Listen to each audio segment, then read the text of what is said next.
Can you imagine a world where Drake, Taylor Swift, and Beyonce don't exist? Let me paint a picture for you. Imagine each artist is essentially an algorithm. For each of their fans, the algorithm tailors specific content based on the mood, the events of their day, different scenarios they may come across in their time. Sounds crazy? Welcome to the 28 Club. I can't live my life alone.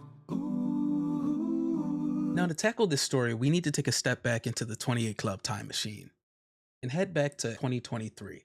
Now, in late May of 2023, we saw a mysterious record appear online featuring two of our favorite artists, Drake and The Weeknd. The record, entitled Heart on My Sleeve, was uploaded onto TikTok by a user named Ghostwriter977. I came in with my ex like Selena, the flex. For days after the upload, the internet debated if it was a legitimate record or not. Some speculated that at this current time, Drake and The Weeknd were at odds. One would say they were beefing. Ironically, this record served as a precursor to the type of content we would see during the Drake and Kendrick Lamar beef. If you all remember, as we waited on the edge of our seats for Drake's initial reply, a leaked version of Push Ups surfaced online, and everyone speculated if it was a legitimate reference or artificial intelligence. We then saw Drake release The Heart Part 6. Drake opted to use AI technology to manipulate his voice to sound like the prestigious West Coast rapper Tupac Shakur and Snoop Dogg.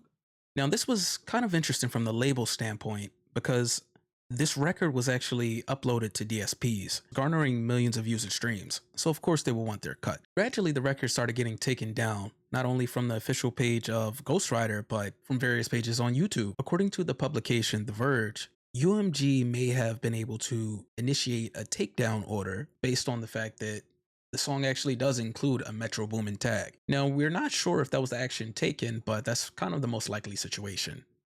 Finding some type of way to claim ownership in the record, since the YouTube content ID technically couldn't pick it up as an actual Drake or Weeknd property because it was an AI song and it wasn't actually theirs. As we continue this investigation, we need to once again visit our 28 Club time machine.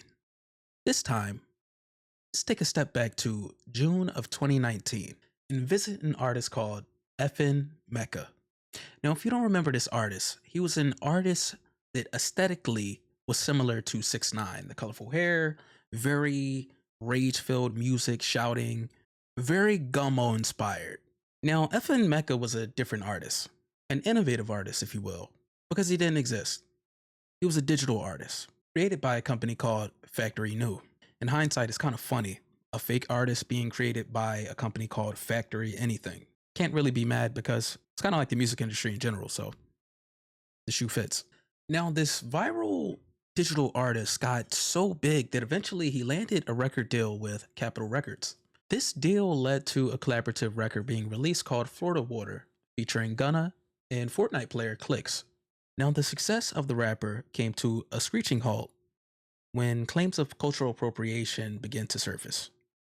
People began to feel as though the rapper was essentially a caricature mocking the stereotypical African American rapper, visibly enforcing stereotypes often projected onto African Americans. This quickly led to the release of the artist from Capitol Records in August of 2022. Now that we got the backstory on some of the attempts at AI in recent years, let's jump back into the time machine and head back to 2024. Recently, the Chinese technology company KunlunTech launched what they believe to be the world's first AI-powered music streaming service. Interesting. With an impressive market value of $4.8 billion, Kunlun Technology is far from a newcomer in the technology space. As a former investor in the app Musical.ly, now TikTok, the creators of the Opera browser, and the creators of the Grindr app, the company states that they have a user base that exceeds 400 million people across all platforms. Quite impressive. This should raise concerns for artists, musicians, managers, executives, and the entire music industry as a whole. Let me give you a scenario. Let's say you just woke up 4:30 in the morning, you're getting dressed for a flight, you have your bags packed, you believe you have everything, you run out the door, sipping your coffee, you're stuck in gridlock. We've all been here before. Imagine you had a way to fully paint a picture of the situation you're in. Well, Kunlun Technology believes that they have the solution that could bring that thought to life. In their announcement, Kunlun Technology said the following: with endless streams of real-time personalized music, Melodio caters to users' every mood and scenario, enabling them to modify their prompts on the fly, switch between generated lyrics, and save or share their favorite moments for a truly transformative music experience. Kunlun Technology's AI musical endeavors don't just stop at Melodio. With the launch of their platform Mureka, the company also looks to venture into user-created music using AI technology, similar to the platform BeatStars. Now, this particular app is very interesting from a creative standpoint because it allows you to input lyrics, arrange the musical style by manipulating the hooks, the verses, possibly leading to a technological revolution of the way we see music being created from a technical standpoint and a creative standpoint. If this is implemented across the musical industry, this would also influence negotiating from a legal standpoint in the music industry, because this would now introduce a new way of being compensated. This leads to the never-ending conversation when it comes to AI. Will AI replace humans? Should AI be a part of the musical creation process? Let's pull the hood back and see what's behind Melodio and Mureka. Meet SkyMusic 2.0, the AI generating model behind Kunlun's technological endeavors. Here's a few of the mind-blowing and impressive features of this actual model. The model has the ability to create endless streams in unique and specific styles.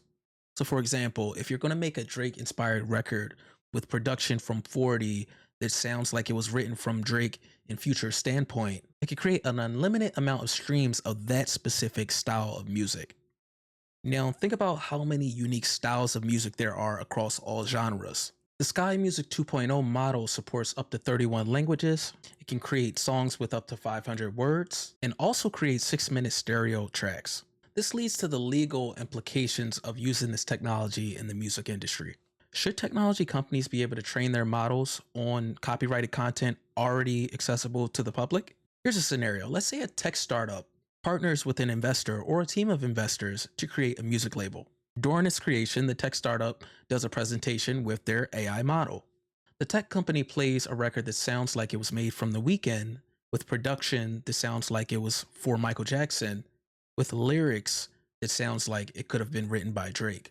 They then tell the investors that they can train their model based on the catalog of Universal Music Group, Sony Music, and Warner Music Group, essentially giving them access to creative ideas and works already created over the last, let's say, 50 years. Is this an ethical practice?